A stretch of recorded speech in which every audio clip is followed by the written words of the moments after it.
Price the lord. ಇಂದಿನ ವಾಚನದ ಧ್ಯಾನಕ್ಕೆ ತಮಗೆಲ್ಲರಿಗೂ ಸ್ವಾಗತ.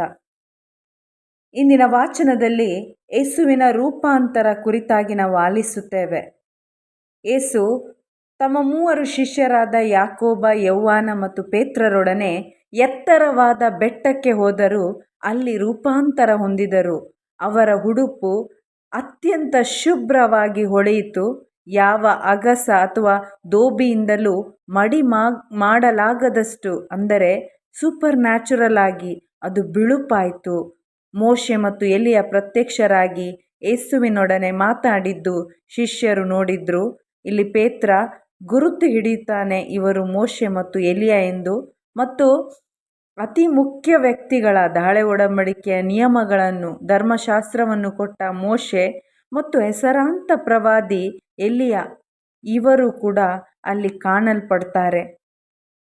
ಪ್ರಿಯರೇ, ಇವರಿಗೆ ಮತ್ತು ಯೇಸು ಪ್ರಭುವಿಗೆ ಗುಡಾರ ಮಾಡಿ ಯೇಸುವು ಅವರ ಜೊತೆ ಇರಲಿ ಎಂದು ಅಲ್ಲಿ ಪೇತ್ರ ನುಡಿದಾಗ ಅಲ್ಲಿ ಅವನಿಗೊಂದು ಸ್ವರ ಕೇಳಲ್ಪಡುತ್ತದೆ.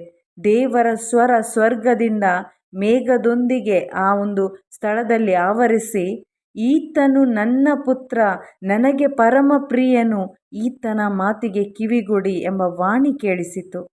ಪ್ರಿಯರೇ, ಇಲ್ಲಿ ಪೇತ್ರ ಯೇಸುವಿಗೆ ಹಳೆ ಒಡಂಬಡಿಕೆಯ ಮೋಶೆ ಮತ್ತು ಒಂದು ಶ್ರೇಷ್ಠ ಪ್ರವಾದಿ ಜೊತೆ ಇಡಕ್ಕೆ ಪ್ರಯತ್ನಿಸುತ್ತಾನೆ. ಆ ಸಂದರ್ಭದಲ್ಲಿ ದೇವರ ಸ್ವರ ಕೇಳಿ, ಇವನು ಪ್ರವಾದಿಗಳಿಗಿಂತ ಶ್ರೇಷ್ಠನು, ನನ್ನ ಪುತ್ರ, ಈ ಪರಮ ಪ್ರಿಯನು, ಈತನ ಮಾತಿಗೆ ಕಿವಿಗೊಡಿ ಎಂಬ ಒಂದು ಸ್ವರ ತಂದೆಯಾದ ದೇವರೇ ಆ ಸ್ವರ್ಗ ಲೋಕದಿಂದ ಮಾತಾಡುವುದನ್ನು ಇಲ್ಲಿ ಆಲಿಸುತ್ತೇವೆ.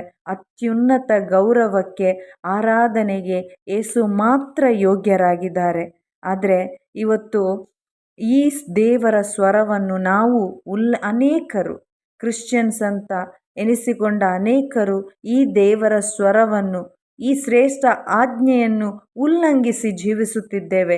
ಯೇಸು ದೇವರ ಪುತ್ರ, ಅವರ ಮಾತಿಗೆ ಕಿವಿಗೊಟ್ಟು ಇವತ್ತು ಅವರಲ್ಲಿ ವಿಶ್ವಾಸ ಇಡುವ ಬದಲು ಇವತ್ತು ಆ ಸ್ಥಾನ, ಆ ಉನ್ನತ ಪದವಿ, ಯೇಸುವಿಗೆ ಕೊಡಬೇಕಾದ ಗೌರವ, ಆರಾಧನೆ ಇವತ್ತು ಮನುಷ್ಯರಿಗೆ, ವಿಗ್ರಹಗಳಿಗೆ, ವಸ್ತುಗಳಿಗೆ ಅನೇಕರು ಕೊಟ್ಟು ಜೀವಿಸುತ್ತಿದ್ದಾರೆ. ಅವರಿಗೆ ಮಾತ್ರ ಸಲ್ಲಬೇಕು, ತ್ರಯೇಕ ದೇವರಿಗೆ ಮಾತ್ರ ಆ ಆರಾಧನೆ ಸಲ್ಲಬೇಕು. ಪ್ರಿಯರೇ, ಇಂದು ನಾವು ಈ ಜೀವೋದ್ಧಾರ ಬೇರೆ ಯಾವ ವ್ಯಕ್ತಿಯಿಂದ, ಯಾವ ಶ್ರೇಷ್ಠ ವ್ಯಕ್ತಿಯಿಂದ ಕೂಡ ಆಶಿಸಲು ಸಾಧ್ಯವಿಲ್ಲ. ನಾವು ಇಬ್ರಿಯದವರಿಗೆ 3ನೇ ಅಧ್ಯಾಯದಲ್ಲಿ ನೋಡ್ತೇವೆ, ಧರ್ಮಶಾಸ್ತ್ರ ಮೋಶೆಯಿಂದ ಬಂತು. ಮೋಶೆ ಒಬ್ಬ ಪ್ರಾಮಾಣಿಕ ವ್ಯಕ್ತಿಯಾಗಿದ್ದ. ಆದರೂ ಕೂಡ ಅಲ್ಲಿ ದೇವರು ನುಡಿಯುತ್ತಾರೆ, ನಮ್ಮ ಜೀವೋದ್ಧಾರಕ್ಕಾಗಿ ನಾವು ಯಾರ ಬಳಿಗೂ ಹೋಗಬಾರ್ದು. ನಮಗೆ ಶ್ರೇಷ್ಠ ಮಧ್ಯಸ್ಥ ಒಬ್ಬರೇ, ಅವರೇ ಪ್ರಭುವಾದ ಯೇಸು ಕ್ರಿಸ್ತರು.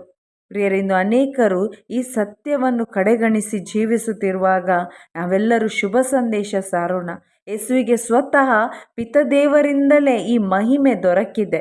ಯೌವಾನನ ಶುಭ ಸಂದೇಶ 1ನೇ ಅಧ್ಯಾಯದಲ್ಲಿ ಯೌವಾನರು ಹೇಳ್ತಾರೆ, ಏಕೈಕ ಪುತ್ರನಿಗೆ ಮೀಸಲಾದ ಮಹಿಮೆ ಎಂದು ಪಿತನೇ ನುಡಿದಿದ್ದಾರೆ. ಮತ್ತು ವರಪ್ರಸಾದ, ಪವಿತ್ರಾತ್ಮರು, ನಮಗೆ ಬೇಕಾದ ನೀತಿವಂತಿಕೆ ಪ್ರಿಯರೇ ನಮಗೆ ದೊರಕಿರೋದು ಈ ಪುತ್ರನಾದ ಯೇಸು ಕ್ರಿಸ್ತರ ಮುಖಾಂತರ ಮಾತ್ರ. ಯೇಸುವಿನಿಂದಲೇ ಈ ಸತ್ಯ ನಾವು ಗ್ರಹಿಸಿಕೊಂಡು ಇತರರಿಗೂ ಸಾರಬೇಕಾಗಿದೆ.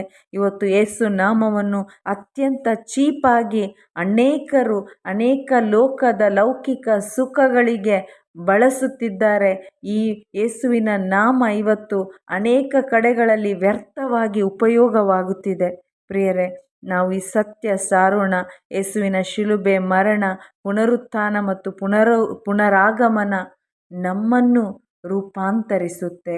ಆಮೇನ್. Praise the lord.